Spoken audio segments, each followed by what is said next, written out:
everybody. Welcome to a new podcast and a YouTube channel that I'm creating to tell my story.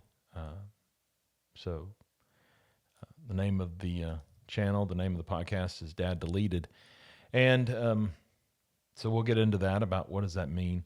And I'll tell you about, again, this is the first episode. It's going to be an episodic channel, and we're going to go through timelines and information about my life and my kids' lives.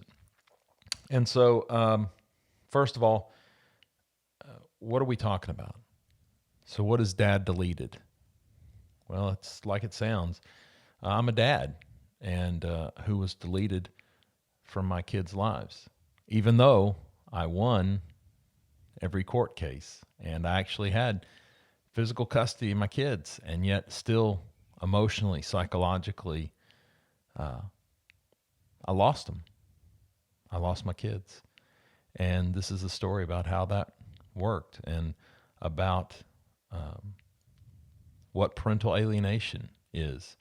And I know a lot of people don't understand what that is, and I'll try and give you a good understanding. So a parental alienation is essentially when kids decide that they don't want anything to do with one of their parents, or that they are rejecting one of their parents, and that rejection is unwarranted. It's unsubstantiated. It is irrational, right? And that's what it means. It means it's not a situation where a parent has done something harmful to their kids or hurt their kids, right? That would be a rational, that would be a warranted rejection. And that is what could cause a discontinuing of the relationship, right? This is what we're talking about there. Although there are a lot of people who will tell you, excuse me, that parental alienation is some sort of manufactured concept that dads specifically come up with when they're trying to obfuscate, or they're trying to confuse a situation where basically they've been an abusive husband or they've been an abusive father. And that would be a great explanation, except for the fact that parental alienation impacts and affects both men and women, moms and dads. And so how do you explain it? That falls short. And the reason it falls short is because that's a bogus explanation to begin with. Parental alienation is something that does exist. And by the way, it exists much like what we're dealing with now with this coronavirus, right? There are people that they're going to get the coronavirus, and they're barely going to see any symptoms, right? They're barely going to have any illness. And then there are some other people who are going to get the coronavirus, and they're going to feel pretty sick. They're going to have a pretty serious flu, basically, right? And then there are some people where maybe their immune system is compromised, or they've got some additional factors that are working, and the coronavirus just kills them, right? That's going to happen too. Well, it's a very similar thing with parental alienation. You've got mild versions of it. You've got kind of medium versions of it. And then you've got severe cases of alienation, right? And in almost every divorce case, you're going to have some minor parental alienation. You're going to have a situation where, look, people aren't happy with one another. That's the reason they're getting divorced. And so they begin to look for either allies, right? And so they kind of try and get the kids on their side, and maybe they badmouth the other parent for a little bit. Maybe both sides even do it. That happens. That's pretty common. But generally speaking, it goes away pretty quickly, within weeks or months. It generally does not continue post divorced too far. People settle into their lives and they let things go, and they realize that the kids need to have a loving, caring relationship with both parents, and they move on, right? And then there are the cases which are severe, and those are the cases that's my case, and that's what I'm going to be talking about. And those are the cases where now you're getting involved in really child abuse, emotional and psychological child abuse. Because what you're doing then is now that parent is manipulating the children. That parent is actively trying to destroy a relationship between a child and the other parent. And it basically comes down to a situation like this. If you and I aren't going to have a relationship anymore, then the alienating parent says to the targeted parent with their behavior, and sometimes they actually do say this, well, if we're not going to have a relationship, well, then you're not going to have a relationship with our kids. If you don't want to have a relationship with me, or like I said, you're out of my life, you're out of their lives too. And so that's what happens, and that is a severe problem. And so that's what we're dealing with. And now we get to the idea of, well, what is this show about? What is the plan here? And it's simple.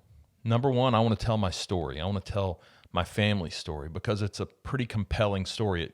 It's a story that goes over really 8 years, maybe even 9 years post-separation, and through multiple court battles and multiple in 2 states, by the way.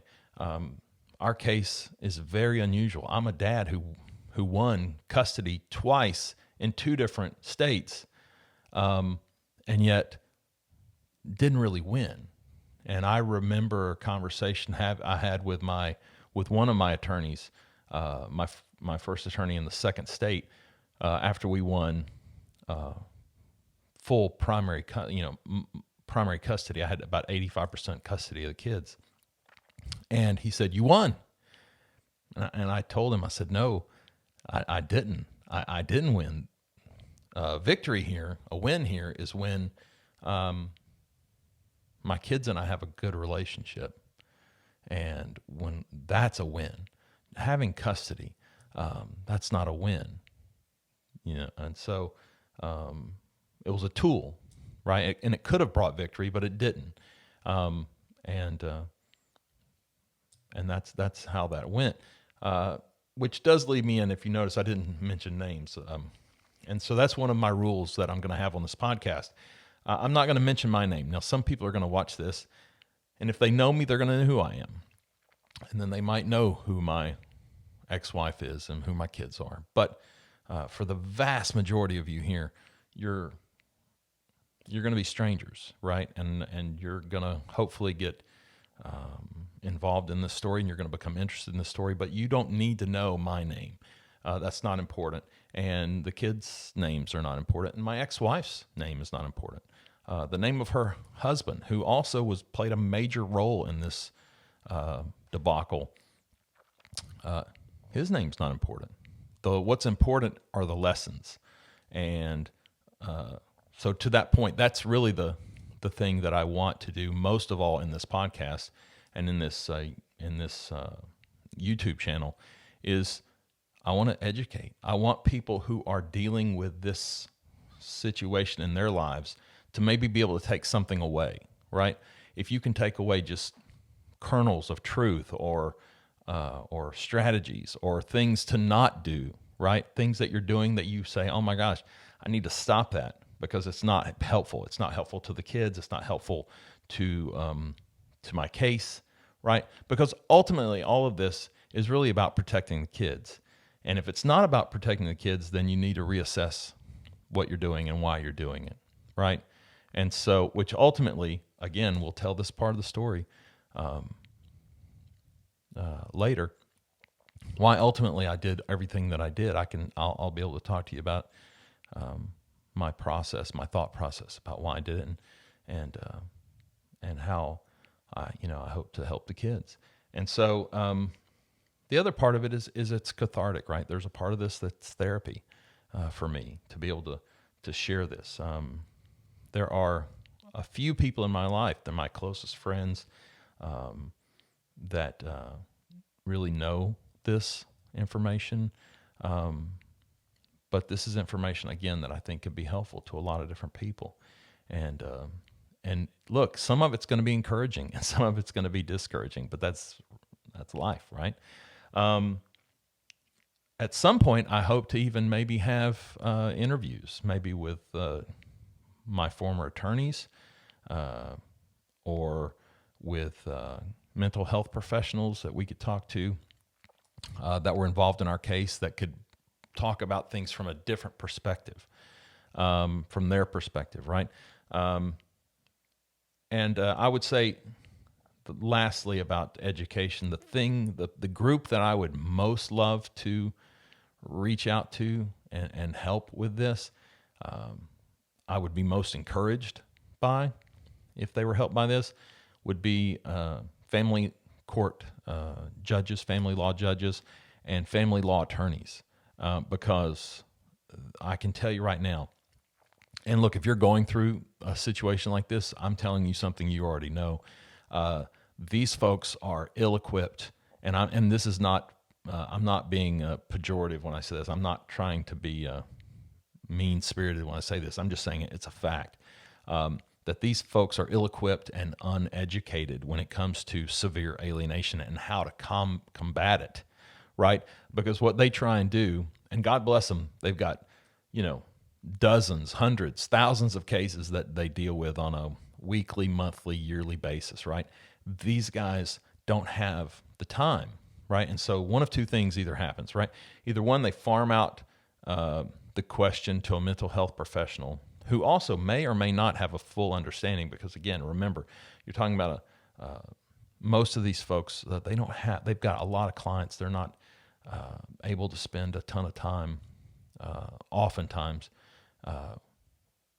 with a single case and really dive down. Because here's the thing, parental alienation, especially the very subversive alienation, the very severe alienation, it is very, very subtle oftentimes. It is so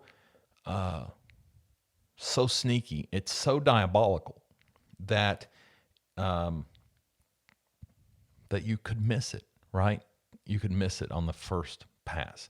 And again, we go back to initially what we talked about with parental alienation. Look, conventional wisdom tells you if a child is rejecting a parent, there's got to be a good reason why. Anybody would think that.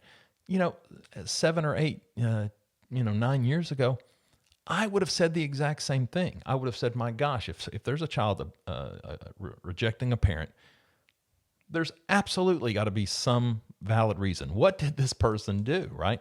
The truth of the matter is in these situations, conventional wisdom does not apply. And we'll talk about why it doesn't apply. And to that point, a lot of this could come across as a parent who's angry or is looking for retribution, and they've got an axe to grind or something like that, and so they're going to tell the story with a very slanted. And look, there's no doubt I've got my personal opinions about it. I've got my personal experience. However, I've got a lot of documentation. I've got a lot of primary source material that's not mine, that information, the words of my ex-wife, both spoken and written. I've got court documents. I've got revelations from therapists and psychologists, right, who have interviewed my kids and interviewed me and interviewed my ex-wife and her husband and my wife and family members, right, and friends from both sides. And then they made educated, informed opinions. So you don't have to just take my word for it. And so we're going to cover a lot of that. Like I said, I want to show you as much as I can. I want to give you as much insight as I can into the process and into the reality of what you might be dealing with if you are dealing with something like this, or if someone is dealing with something like this. So, and also I forgot to say, if you know any guardian ad litems, uh, put this in front of them as well, because those guys have a tough job, and they are there, and they are supposed to be the advocate for the child.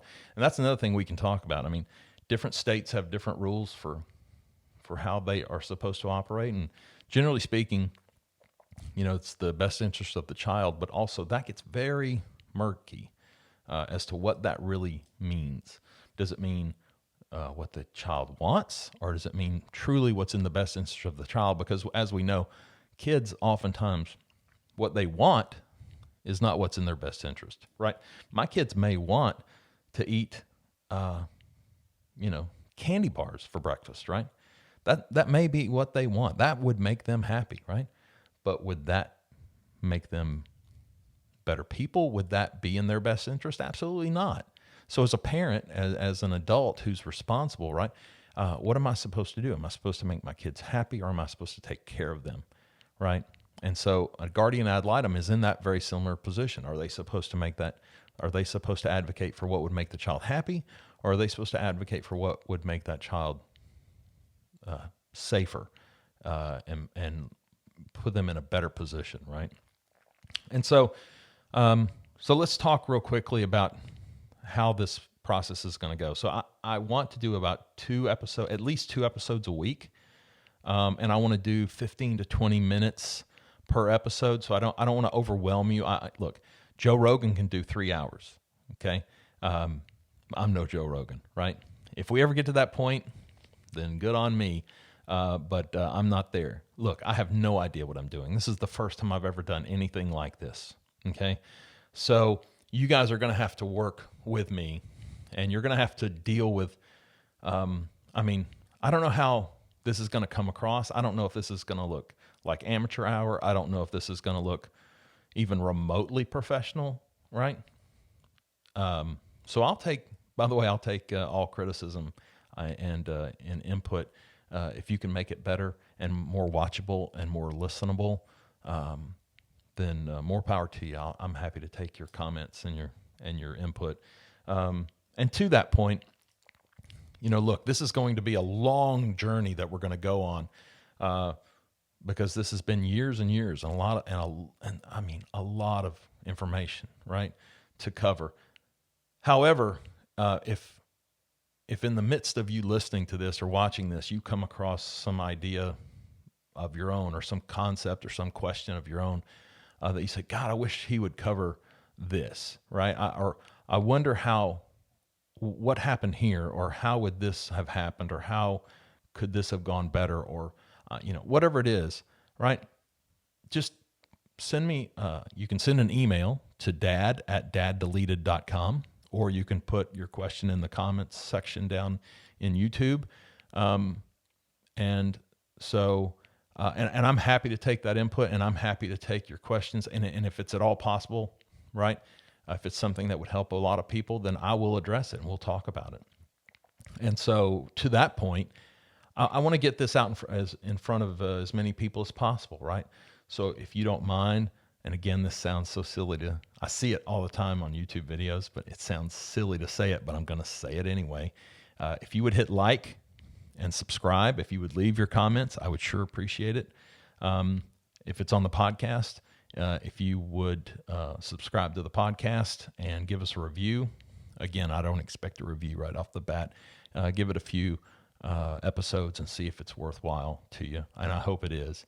And again, you can reach me at dad@daddeleted.com, and we'll just see how this goes. And again, I hope that it's more than anything educational. I hope that more than anything, it helps some parents who are struggling with parental alienation get through it, and maybe help their kids, hopefully help their kids in the meantime. And so anyway, thank you so much for joining us today. I certainly appreciate it. Again, I look forward to coming back to you the next time. And as always, remember, love your kids.